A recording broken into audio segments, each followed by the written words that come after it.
दोस्तों नमस्कार। आज हम बात करेंगे अर्थात वर्ल्ड वाटर डे के बारे में, जो कि 22 मार्च को मनाया जाता है। रहीमदास जी का एक दोहा है कि रहीमन पानी राखिए, बिन पानी सब सून, पानी गए न उबरे, मोती मानुष चून। अर्थात जल की आवश्यकता मनुष्य, चूना और मोती के जीवन में है। जिस प्रकार से मोती जल के अभाव में चमकता नहीं है, चूना का उपयोग जल के अभाव में नहीं हो पाता है, तथा मनुष्य व अन्य जीवधारियों को पृथ्वी पर जीना कठिन हो जाता है बिना जल के। अगर एक दिन आपके घर में पानी ना आए तो क्या होगा, और अगर एक सप्ताह तक पानी ना मिले तो क्या होगा। इन्हीं गंभीर विषय को समझने के लिए हर साल 22 मार्च को वर्ल्ड वाटर डे मनाया जाता है। आइए जानते हैं इसके इतिहास, महत्व और जल के संकट के बारे में। साथ ही साथ हम जानेंगे कि हम पानी को कैसे बचा सकते हैं। तो आइए सबसे पहले जानते हैं जल के बारे में। जल पृथ्वी पर जीवन का एक मूलभूत आधार है। जल का रासायनिक सूत्र H2O अर्थात हाइड्रोजन और ऑक्सीजन के परमाणु से मिलकर बना है। इसमें 2 हाइड्रोजन परमाणु तथा एक परमाणु ऑक्सीजन का होता है। अगर इसके भौतिक गुण की बात करें तो जल रंगहीन, गंधहीन तथा स्वादहीन होता है और इसकी तीनों अवस्थाएं पाई जाती हैं। ठोस अवस्था में यह बर्फ होता है, द्रव अवस्था में यह जल होता है तथा गैस अवस्था में यह वेपर अर्थात भाप होता है। जल का घनत्व अधिकतम 4 डिग्री सेल्सियस पर होता है। बर्फ का घनत्व सबसे कम होता है, इसीलिए वह पानी में तैरती हुई दिखाई देती है। जल को गर्म करने के लिए अधिक ऊष्मा की आवश्यकता होती है, इसीलिए जल तापमान को नियंत्रित करता है। जल में सतह तनाव अधिक अर्थात सरफेस टेंशन अधिक होता है। इसी कारण छोटे कीट पानी में आसानी से चल सकते हैं। घुलनशीलता की बात करें तो जल एक यूनिवर्सल सॉल्वेंट, यह अधिकतर पदार्थों को आसानी से घोल सकता है। शुद्ध जल पारदर्शी होता है, इससे प्रकाश आसानी से गुजर सकता है। इसमें जलीय पौधों में प्रकाश संश्लेषण आसानी से संभव कराता है। जल के अगर रासायनिक गुण की बात करें तो यह H2O अर्थात 2 हाइड्रोजन और एक ऑक्सीजन परमाणु से मिलकर बना है। जल एक ध्रुवीय पोलर मॉलिक्यूल है, इसीलिए यह आयनिक यौगिकों को घोल सकता है। शुद्ध जल का pH 7 होता है, जो कि उदासीनता को दर्शाता है। विद्युत धारा के प्रवाह पर जल 2 आयनों में टूट जाता है, जिससे यहाँ पर हाइड्रोजन और ऑक्सीजन गैस बनती है।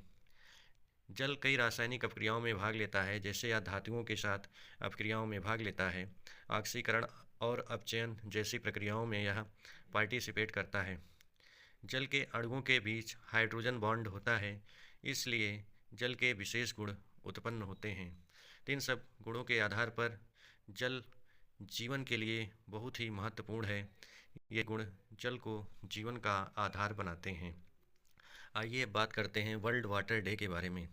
यह एक अंतर्राष्ट्रीय दिवस है जिसे यूनाइटेड नेशन द्वारा शुरू किया गया था 1993 में, और इसका मुख्य उद्देश्य लोगों को जल के महत्व के बारे में जागरूक करना, स्वच्छ जल की उपलब्धता सुनिश्चित करना, जल संरक्षण को बढ़ावा देना, और हर साल इस दिन की एक विशेष थीम रखी जाती है, जैसे वाटर फॉर पीस शांति के लिए जल, ground water making the invisible visible. तो इस प्रकार से इसकी थीम हर साल बदली जाती है। आइए जानते हैं जल के महत्व के बारे में। हमारे शरीर का 70 से 80% भाग जल से ही बना है, इसलिए सजीवों को जल की आवश्यकता होती है। साथ ही साथ यह पौधों में सिंचाई के लिए, पुष्पन के लिए, निषेचन के लिए आवश्यक होता है।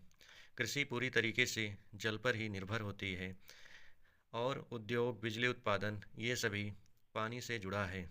तो इस प्रकार हम कह सकते हैं बिना जल के ये सारे काम संभव नहीं हो सकते। अगर जल ना हो तो भोजन नहीं बन पाएगा, पौधे और जंतुओं का जीवन समाप्त हो जाएगा। इसीलिए कहा जाता है कि जल ही जीवन है। दुनिया एक बड़े संकट का सामना कर रही है, जो कि है जल संकट अर्थात जल की उपलब्धता ना होना। यदि जल की उपलब्धता होना तो वह भी अशुद्ध, तो शुद्ध जल सभी को पीने के लिए ना मिलना ही सबसे बड़ा जल संकट है। दुनिया में लगभग 2 अरब से ज़्यादा लोग साफ पानी से वंचित हैं। भारत में कई शहरों में पानी की अभी भारी कमी है। एक समय में कहा जाता था कि पानी अमूल्य है, लेकिन आज के समय में उस जल को मूल्य के रूप में अर्थात हम बॉटलों में खरीदते हैं। आइए जानते हैं इससे होने वाले कारण। जनसंख्या वृद्धि के कारण जल का संकट बढ़ा है। अधिक से अधिक जल संसाधनों का उपयोग होने लगा है। जल प्रदूषण से भी पेयजल पर संकट आया है। जंगलों की कटाई से वर्षा में कमी आई है, जिसके कारण जल की कमी है। भूमिगत जल का अत्यधिक उपयोग होने से भूमिगत जल के स्तर में कमी देखने को मिली है। और इस प्रकार हम इन सभी में ध्यान देंगे तो अगर हम वाटर संकट से नहीं बचेंगे तो आने वाला जो युद्ध होगा वह पानी के लिए होगा। जल प्रदूषण के कुछ कारण भी हैं। इसका मुख्य कारण फैक्ट्री से निकलने वाला गंदा पानी, प्लास्टिक का कचरा, रसायन और कीटनाशक का अंधाधुंध उपयोग, और इन सब के कारण पानी पीने योग्य नहीं रहता है। जल में पाए जाने वाले जलीय जीव मर जाते हैं और बीमारियां फैलती हैं। आइए जानते हैं जल संरक्षण के कुछ उपयोग। जल संरक्षण में हमें जल को व्यर्थ में बहने नहीं देना चाहिए। वर्षा जल संचयन अर्थात रेन वाटर हार्वेस्टिंग करना चाहिए। अधिक से अधिक पेड़ लगाना चाहिए। नदियों को स्वच्छ रखना चाहिए और कम से कम जल का उपयोग करना चाहिए। साथ ही साथ जल के रिसाइक्लीकरण का भी उपयोग करना चाहिए। घरों में ब्रश करते समय नल बंद रखें। बाल्टी से नहाएं, शावर का कम से कम इस्तेमाल करें। वाटर टैंक में अलार्म लगाएं जिससे जल फ्लो ना होने पावे। इस सब में हमारा भविष्य है और हमारी जिम्मेदारियां हैं। अगर आज हमने पानी को नहीं बचाया तो आने वाली पीढ़ियों को बहुत बड़ी समस्या का सामना करेगा। हमें अभी भी जागरूक होना होगा और दूसरे को जागरूक करना होगा, क्योंकि जल है तो कल है। Save water, save life. Water is equal to life. World water day. धन्यवाद।